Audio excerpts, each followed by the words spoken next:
एकादशी पूरे साल में 2 बार आती है। एक श्रावण के महीने में आती है, दूसरी कोषाधिक क्रम में आती है। जिस नारी को संतान नहीं हो रही हो, बहुत प्रयास कर लिया हो, पुत्रदा एकादशी पूरे साल में 2 बार आती है।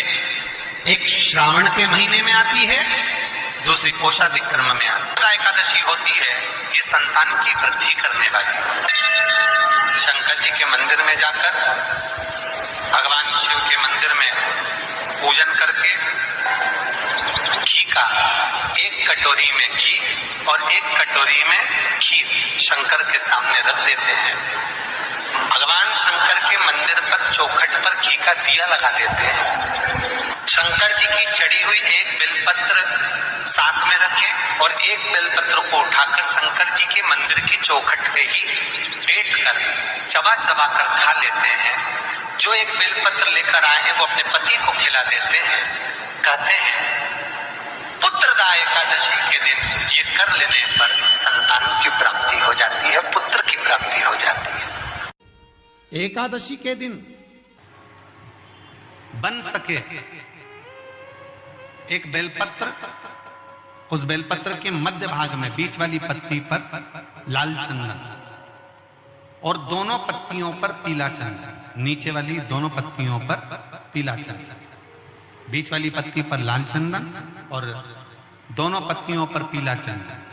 और इसी बेलपत्र के साथ में जो लाल चंदन वाला जो पत्ती है उस पर एक श्वेत पुष्प, सफेद फूल रखकर आप अपनी कामना कर कर, जब आपको जल चढ़ाते चढ़ाते 3 महीना, 4 महीना, 5 महीना, 6 महीना आपके हो जाए और बाबा देव अधिदेव महादेव को जल चढ़ाते चढ़ाते समय बीत जाए, तब बाबा से अपने दिल की बात कहने के लिए लाल चंदन, सफेद पुष्प, पीला चंदन दोनों पत्तियों पर अपने हाथ में लेकर कामना कर कर अशोक सुंदरी वाली जगह पर जब हम उसको समर्पित कर, अशोक सुंदरी वाली जगह पर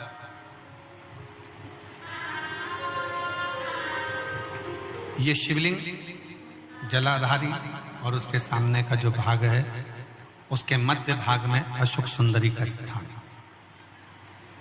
बस इसी स्थान पर बेलपत्र और श्वेत पुष्प, बीच वाली पत्ती पर लाल चंदन, आसपास की पत्तियों पर पीला चंदन और वो शिवलिंग की सम्मुख में जो अशोक सुंदरी का स्थान है वहां समर्पित कर। उस स्थान ये रोज नहीं करना, फिर ध्यान देना, कभी कभी 4-6 महीने निकल जाएं, 8 महीने निकल जाएं, 3 महीने निकल जाएं, 5 महीने निकल जाएं, उस स्थान, और ये हमने एक बार नहीं बताया, इसको पहले भी वर्णन कर सकते। एकादशी के दिन गंगा के जल में मात्र 7 बेलपत्री डालकर जो नंदीश्वर भगवान अर्थात जो शंकर जी के शिवलिंग के सामने नंदी होता है, उस नंदी के चरण पर गंगा का जल चढ़ाकर बेलपत्री शिव पर समर्पित कर देता है, उसके घर में रुपया रुकना चालू हो जाता है। फिर वो गलत जगह पर नहीं जाता, गलत स्थान पर वो धन जाएगा ही नहीं। बेटा अगर व्यसन में पड़ा हुआ है, मदिरा पान में पड़ा हुआ है, मांसाहार में, जुए आदि में जा रहा है, तुम्हें लग रहा है कि मेरा बेटा गलत मार्ग पर जा रहा है, ये मित्र दोस्ती गलत हो रही है, वो सही जगह पर आ जाए तो हो रही है। 30,000 रुपये महीना, 40,000 रुपये महीना कमा कर लेकर भी आ रहा है, कमाई तो आपकी हो रही है।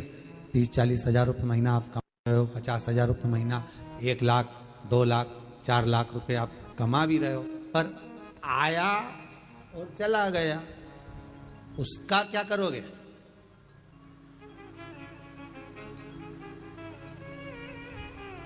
उसका करना क्या है? बहुत सुंदर संवाद है, ध्यान दीजिएगा। जिसके घर में कमाने वाले 2-4 हैं, पैसा तो आ रहा है पर घर में टिक नहीं रहा, डॉक्टर में, पुलिस में, एक्सीडेंट आदि में, कहीं गलत जगह पर व्यसन में अगर पैसा जा रहा है, जुए में, मांसाहार, मदिरा पान, या कहीं आया पैसा, पैसा आने में कमी नहीं, आ रहा है पर टिक नहीं रहा, रुक नहीं रहा, कोई मांगने आ गया, दे दिया, फिर वहां से अपने पास नहीं आ रहा, अपन कह रहे हैं भैया हमारा पैसा लौटा दो, नहीं आ रहा।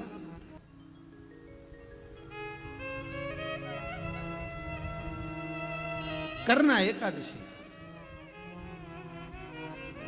कई लोग इसको धन के लिए भी करते हैं, संपदा के लिए। संपदा के लिए अर्थात जिसका व्यापार नहीं चलता, जिसके घर में पैसा नहीं आता, या नौकरी नहीं लग रही, या सर्विस नहीं लग रही, आप अप्लाई कर रहे हो, जगह जगह जाकर इंटरव्यू भी दे रहे हो और पैसा नहीं आता, तो उसके लिए भी प्रयास किया जाता है। पर उसके लिए यहाँ पर जो धन के लिए करते हैं, उसके लिए विष्णुपदी के लिए करते हैं। मतलब जैसे गंगा के जल में तुलसी के 11 पत्ते डाले जाते हैं। कितने पत्ते डालते हैं?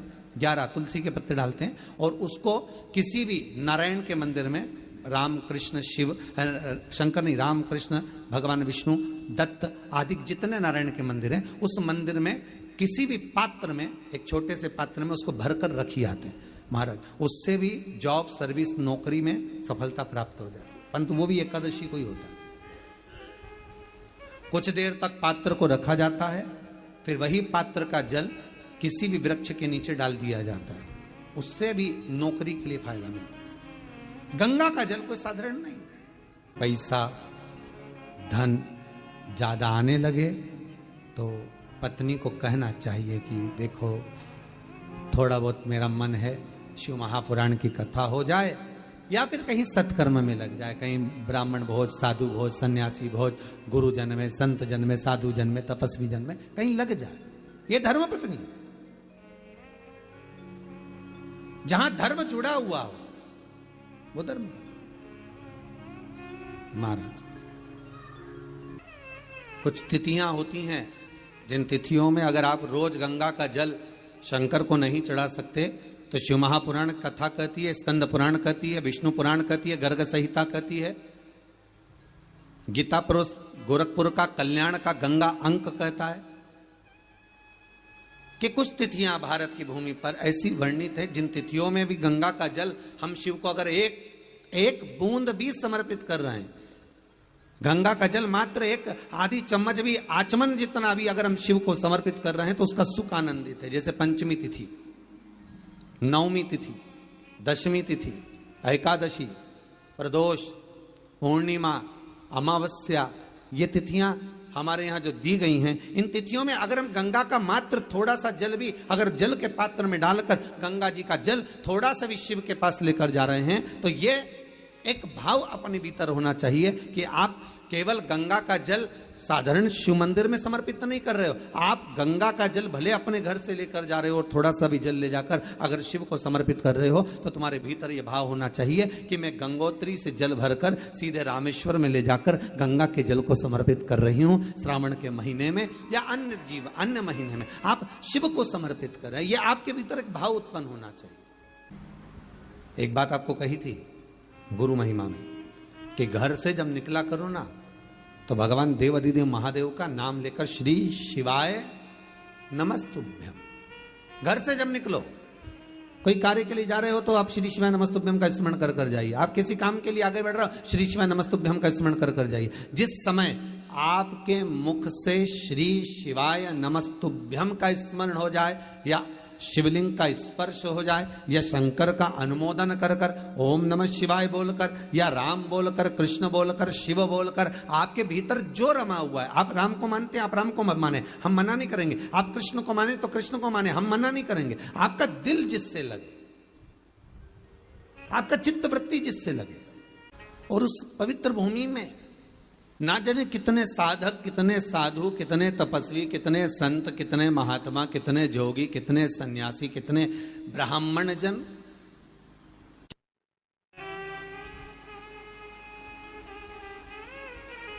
पवित्र भूमि,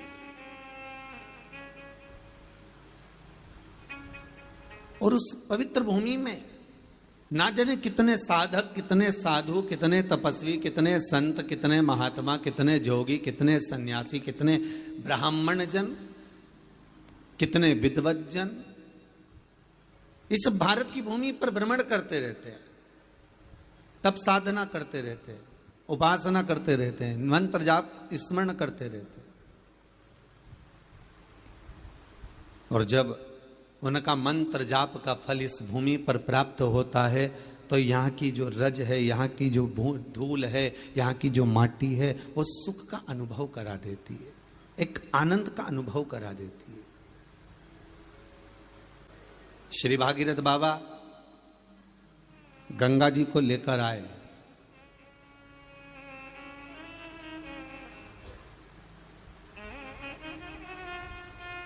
भागीरथ बाबा तो गंगा जी को लेकर आए 60,000 काकाओं के उद्धार के लिए, और वो गंगा भी बहती हुई गौमुख से लेकर चलते चलते चलते चलते वो गंगा भी कलकत्ता तक जब पहुंची है, गंगा सागर तक जब पहुंची है, तो उसके घाट पर, उसके तट पर, गंगा महारानी के किनारे पर जितने जितने भक्त, जितने साधु, जितने सन्यासी, जितने साधक, जितने उपासक, जितने जीव रह रहे हैं, ये गंगा उनका कल्याण कर रही है। और जो उसकी शरणागति में जा रहा है, गंगा उसका उद्धार कर रही है। गंगा किसको संवारती है?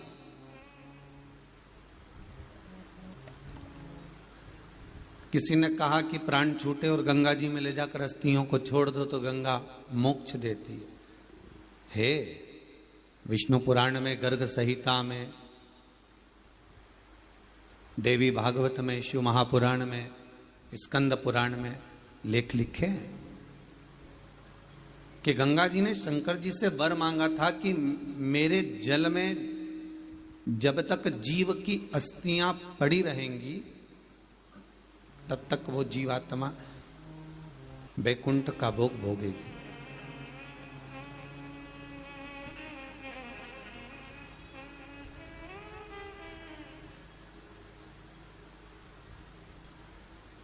पर गंगा जी ने एक बात और कही है, शिव महापुराण में आपने श्रवण करा ना करा, पर एक बात और गंगा जी कह रही हैं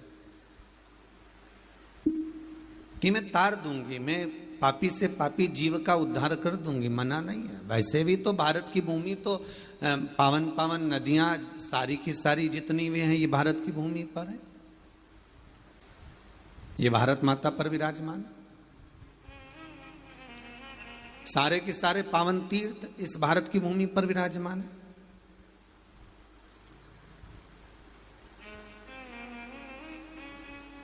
पुण्यमय नदियां, पुण्यमय तीर्थ, पुण्यमय तालाब, सरोवर जितने भी हैं, ये सब इस भारत की भूमि पर हैं। गंगोत्री में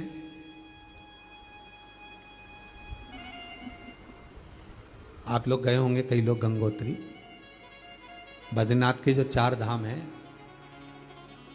यमुनोत्री, गंगोत्री, केदार और बद्रीनाथ। विष्णु पुराण में कहा 3 तरह से मरे हुए व्यक्ति की गति नहीं है, उसको मोक्ष नहीं है। पहला, पानी में डूब कर मरा हुआ। दूसरा, सर्प के डसे से मरा हुआ। तीसरा, स्त्री के हाथ से, नारी के हाथ से मरा हुआ व्यक्ति, इसकी गति नहीं है, मोक्ष नहीं है इसकी। इनकी गति केवल एक है, वो है शिव महापुराण की कथा।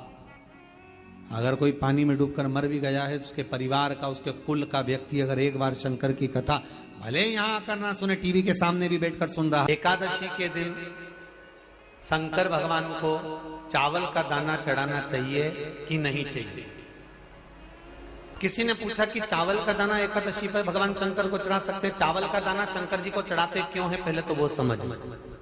बेलपत्री का तो महत्व आपको बार बार बताया कि बेलपत्री शिव जी को क्यों चढ़ाई जाती है, कहीं रोग के लिए, कहीं बीमारी के लिए, कहीं किस कार्य के लिए, कहीं कोई कार्य के लिए, कहीं कोई कार्य के लिए। चावल का दाना अगर हम शंकर भगवान को चढ़ा रहे तो क्यों चढ़ा रहे हैं, उसका कारण क्या है? चावल का दाना शिव को चढ़ाने का केवल एक कारण रहता है कि चावल को अक्षत कहते हैं। अक्षत का मतलब होता है अक्षय।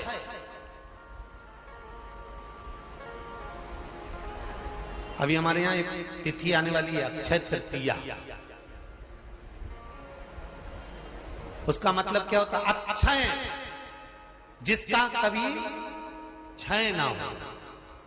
जब हम भगवान शंकर को चावल का दाना चढ़ाते हैं, जैसे बहुत ध्यान दीजिएगा महाराज, बहुत समझने वाली बात है, बहुत ध्यान से।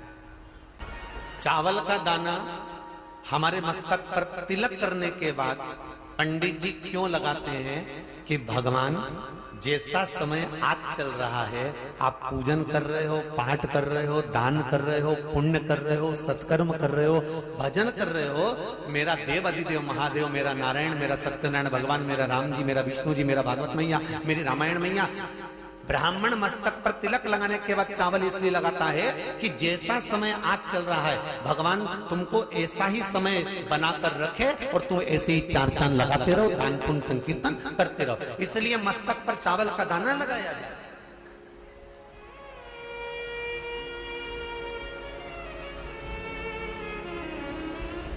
कोई मर जाता है,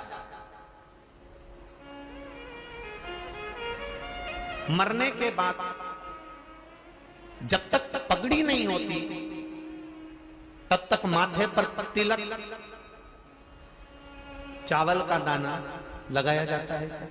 जम के बोलो जरा, नहीं लगाते। किसी पंडित जी से पूछो, ब्राह्मण देवता से पूछो, ब्राह्मण देवता ये कोई मर गया और हमारा तो नियम है कि हम सिर पे तिलक लगाते हैं, चावल लगाते हैं, या पंडित जी से हम तिलक लगवाते हैं, मंदिर जाते हैं तो मंदिर में जाके तिलक लगवा के हम चावल का दाना लगवाते हैं, क्यों नहीं लगाते? उसका कारण क्या है? जब किसी के मरने के बाद 10 दिन तक 12 दिन तक मस्तक पर तिलक क्यों नहीं लगाया जाता? 10-12 दिन तक माथे पर तिलक या चावल क्यों नहीं लगाया जाता? उसका कारण है कि ये जो समय आया है, तुम्हारे यहाँ जो गमी हुई है, तुम्हारे यहाँ कोई मर गया है, तुम्हारे यहाँ किसी के प्राण छूट गए हैं, तो ब्राह्मण इसलिए तिलक नहीं लगाता आपको, इसलिए चावल का दाना नहीं लगाता कि ऐसा दिन भगवान अब ना लाए, इसको अमर ना करे, इसको अक्षय ना करे, इसको प्रबल ना करे।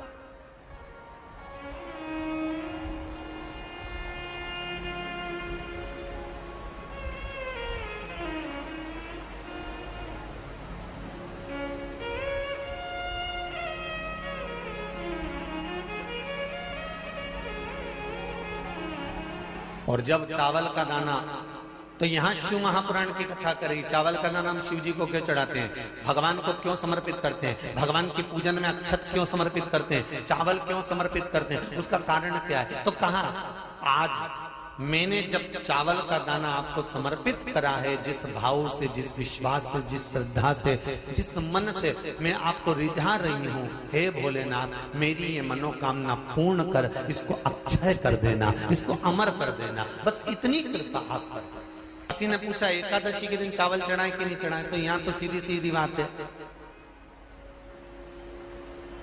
बीमारी देखकर थोड़ी ना आती है कि नवरात्र चल रहे हैं कि सावन का सोमवार चल रहा है, बीमारी तो बीमारी। तुम चावल मत खा। तिरुपति कौन कौन गया? हाथ उठाओ। ठीक है। जगन्नाथ जी कौन कौन गया? हाथ उठाओ। हाँ ठीक है। द्वारका जी कौन कौन गया? हाथ उठाओ। ठीक है। बद्रीनाथ कौन कौन गया? हाथ उठाओ। ठीक है। एकादशी के दिन कभी तुम बद्रीनाथ चले जाओ, एकादशी के दिन तुम द्वारका चले जाओ, एकादशी के दिन तुम तिरुपति चले जाओ, एकादशी के दिन तुम जगन्नाथ चले जाओ, एकादशी के दिन तुम्हारी मर्जी पड़े भगवान के किसी धाम में चले जाओ और भगवान को भोग लगाओ और उनकी थाली को झांक कर देखना, उसमें चावल जरूर मिलेगा। उसमें ऐसा नहीं है कि चावल नहीं मिलेगा। बद्री नारायण में भगवान को चावल का भोग लगा हुआ मिलेगा, द्वारका में चावल का भोग लगा हुआ मिलेगा, आपको जगन्नाथ में चावल का भोग लगा हुआ मिलेगा, तिरुपति में मिलेगा, द्वारकाधीश में मिलेगा, नाथू द्वारा में मिलेगा, सांवरिया सेठ में मिलेगा, काकरोली जी में मिलेगा। आप जहां जाओगे वहां पर एकादशी के दिन भगवान को चावल आएगा, क्योंकि भगवान के लिए परहेज नहीं है। जो काम में डूबा हुआ है, जो आसक्ति में डूबा हुआ है, जो लोभ में डूबा हुआ है, जो वासनाओं में डूबा हुआ है, जो तृष्णा में डूबा हुआ है, और जो माता के गर्भ से जन्म लिया, एकादशी के दिन चावल उसको नहीं खाना। अब हमारे यहां तो कहावत में कहते हैं, राम जी की जब स्तुति गाते हैं तो कहते हैं भय प्रगट। आती है आप लोगों को? एक लाइन तो आती होगी, गाओ जरा। भय प्रगट दीन कौशल। अब रामचरितमानस में कहा भय प्रगट कृपाला। प्रगट मतलब एकदम सामने आ गए। यहां लिखा है पेदा भय लाला। अगर तुलसीदास जी लिखते तो जन्म लिया होता राम जी ने तो तुलसीदास बाबा लिख देते कि पैदा भय, माता के गर्भ से इनका जन्म। नहीं नहीं नहीं, यहाँ कहा भय प्रगट कृपाला कौशल्या यहां प्रकट कर एकादशी के माता पिता कौन है? सबसे पहले एकादशी का व्रत किसने रखा था?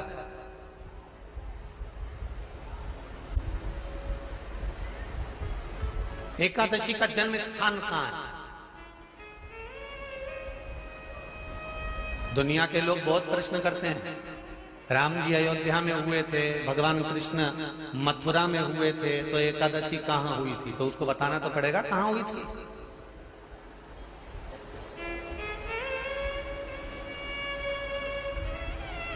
उसमें हमने वर्णन किया कि एकादशी के माता पिता कौन है, एकादशी का व्रत सबसे पहले किसने करा, एकादशी का जन्म कहां हुआ,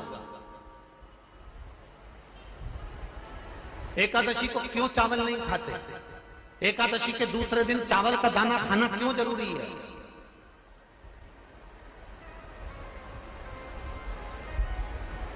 कौन सा तीर्थ है जहां एकादशी को उल्टा लटका दिया। एक एक चीज का वर्णन स्कंद पुराण सब चीजों का वर्णन कर देते हैं। प्रत्येक तो यहां जो वर्णन आया कि आप मनुष्य जो माता पिता के गर्भ से, माता के गर्भ से जन्म लिया हो, संसार में जिसका जन्म हुआ हो और मृत्यु लोक में गर्भ की कैद में रहने के बाद जन्मा हो, उसको एकादशी के दिन चावल नहीं खाना चाहिए। महाराज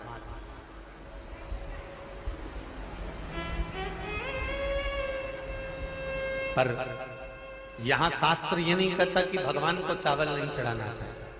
यहां शास्त्र कहता है आप शिव जी को चाहे एकादशी हो, चाहे द्वादशी हो, चाहे प्रदोष हो, चाहे पूर्णिमा हो, चाहे अमावस्या हो, चावल का दाना आप भगवान शिव को समर्पित कर सकते हो। और ज्यादा नहीं, शंकर कभी ये नहीं कहते कि मुझे बहुत सारा चढ़ा। शंकर जी की कथा कहती है कितना, मात्र एक चावल का दाना।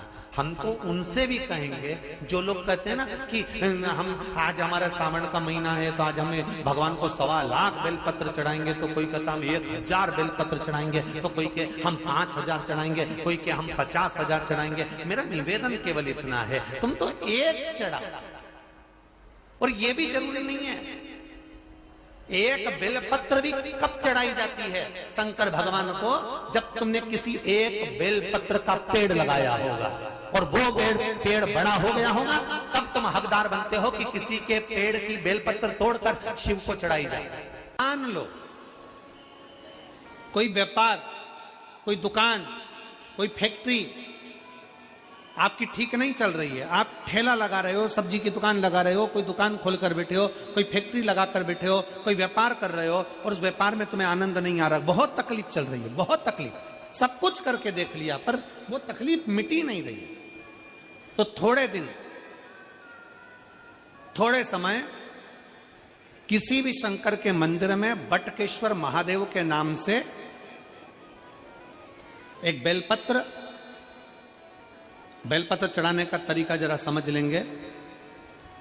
आप अगर जिस दिशा में खड़े हो, अगर आप शंकर के शिवलिंग के इधर हो तो बेलपत्री का डंडी का मुख आपकी ओर होना चाहिए।